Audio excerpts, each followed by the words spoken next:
What's up, everyone? This is Xavier, your host, and welcome to the 210 Stockyard. Real quick, because this was just announced as I was recording the episode actually, the UFL just unveiled the championship trophy, and this will be presented to whoever is crowned the champion on June 16th. Here's a better picture of what it looks like. The trophy is made of solid aluminum and stands 21 inches tall with a diameter of 14.2 inches. Not bad, I like it. What do you guys think? I don't mind the USFL championship trophy, even though it is reminiscent of the NFL's Lombardi trophy. And whichever trophy they choose, I know that we can all admit it's going to look better than the XFL's god-awful 5th grade arts and craft looking championship trophy. I hated it. I will always hate it. I actually feel bad that that's what was awarded to the Arlington Renegades. But I digress. Tickets are on sale, by the way, for the championship game. You can still sign up for the exclusive championship pre-sale window. And now on to the reason why you even clicked on the video to begin with, the expansion update, or expansion cancellation update if you will. This little article here, written by Mark Perry of the UFL News Hub, came out on Monday, May the 20th and has sent everyone in a frenzy. The article mentions 3 key points that I'm pretty much just going to read. 1. The UFL is considering keeping the current 8 teams for the 2025 season, meaning no new teams, no expansion yet. 2. It also states that the Michigan Panthers and Houston Roughnecks may relocate to improve attendance. And don't worry guys, it's not as ominous as it sounds. I'll break this down for you too. And last, it states that the league is deciding between 2 potential start dates, either March 1st or March 29th. I'll dissect that too as we get into it. But let's go ahead and dive into the prominent key point of this article here, and that is that the 8 teams are staying put in 2025. Now, keep in mind, this isn't set in stone. This is still up in the air. Perry doesn't name who his source is other than sources close to the situation. Now, here are, for those of you that may have forgotten or don't know, here are the current 8 teams that comprise the UFL. And according to the article, the UFL is leaning towards maintaining 8 teams for the 2025 season. League activities would start in January. I'm assuming that to mean that the rookie drafts will happen first, sometime in January, and then a bigger draft will happen after that of practice squad guys or players that were cut from teams. Then training camp will begin in February, and the actual season would start in March.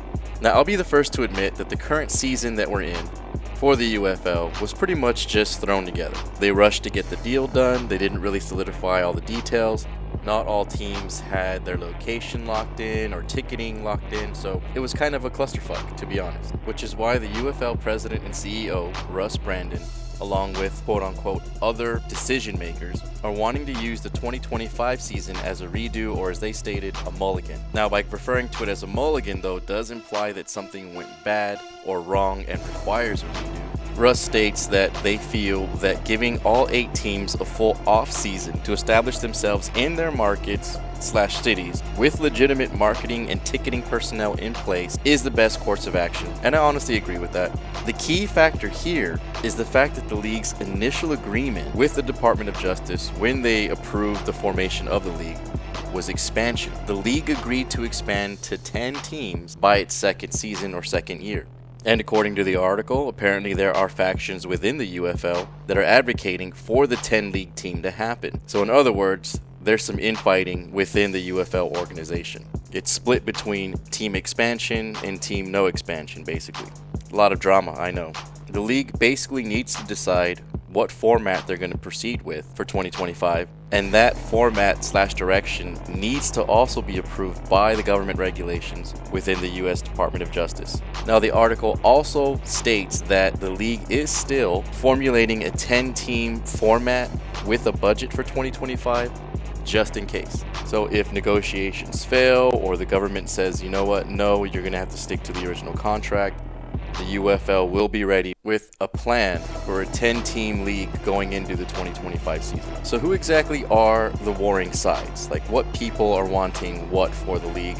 Unfortunately, Perry doesn't state this in the article. He does mention, though, that involvement for both Danny Garcia and Dwayne "The Rock" Johnson as far as decision making goes. He stated that they're really not as involved as they were with the XFL. In other words, their roles have diminished. But if the league does decide to bring in 2 teams, I stand by my opinion that the Seattle Sea Dragons are a must. And then of course they can choose from any other brand or logo they want. And I'll remind everyone that they did file patents for the name, image, and likeness of the Nashville Tuners and the Canton Bulldogs. My key takeaway from all this is that no matter what happens, 8 teams, 10 teams, 16 teams, it doesn't matter. The UFL is here to stay, and the 2025 season is a go. The league isn't slowing down, and while it may not happen in 2025, expansion is definitely on the table and in the future. So the expansion cancellation talk isn't necessarily negative, at least in my opinion. Again, the league is strong.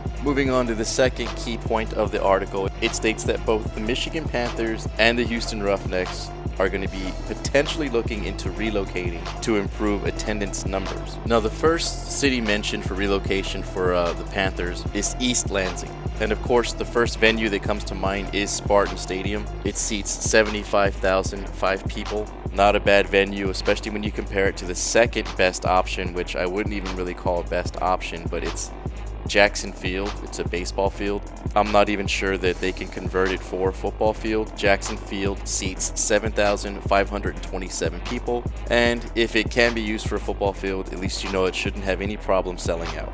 Next relocation site is Ann Arbor, and of course the one and only stadium option there is going to be Michigan Stadium, aka the Big House, where the Michigan State Wolverines play, and this stadium seats over 107,000 people. Now, all that to say, I think they're fine where they're at. The Panthers currently play in Ford Field in Detroit. Ford Field holds 65,000 people. My opinion is if they do move and choose to utilize either of the college stadiums, they will have more seats to fill than they will here at Ford Field. So not exactly sure about that one. Next up, the Houston Roughnecks, who are currently housed at Rice Stadium. Now, keep in mind, this was temporary. We already knew that this was temporary. Rice Stadium, in fact, I read an article, was voted one of the worst stadiums/facilities to have a football game in. So it's not a very good stadium. It does seat 47,000 people, which isn't bad for a UFL game. The Roughnecks are staying in Houston and really just relocating stadiums. And in fact, I wouldn't even call it relocation, it's a move back, or whatever the term is for that. Last year, the Roughnecks played at TD-ECU Stadium, which seats 40,000 people. They had to vacate for the season because the stadium was going under renovations. The upgrades are complete, and now the Roughnecks can move back to TD-ECU Stadium. Now, for the last keynote in the article was the start date of the next season, either March 1st or March 29th. Whatever date they decide on, one thing is clear: league play will begin in March. If it starts early in March, we do get a St. Paddy's Day game. Keep in mind, we're competing in March with the March Madness tournament. It's also when Major League Baseball starts. I'll note that the upcoming Super Bowl is scheduled for February the 9th in New Orleans. Personally, I like when the XFL started pretty much right after the NFL season finished. I wasn't very fond of the lull that the league took between the Super Bowl and the UFL season starting this year. I think it was a little too long of a gap in my opinion. Definitely want to know what you guys think about that though. Either way, in April, we'll have another Easter game that also happens to fall on 420. Our competition for ratings in April are going to be with the Masters and the NBA playoffs, which should be happening around that time. And towards the end of the season / playoffs, we will have potentially a Cinco de Mayo game, a Mother's Day game, or even a Memorial Day Monday night game. Our competition for ratings is going to be with the Kentucky Derby, the Indy 500, the PGA Tour, and the NHL playoffs or the Stanley Cup.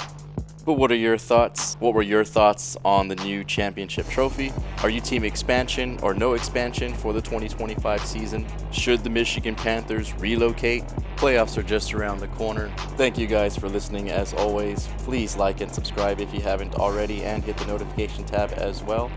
It does help the channel. As always, I'm Xavier, your host, and stay tuned for more episodes of the 210 Stockyard.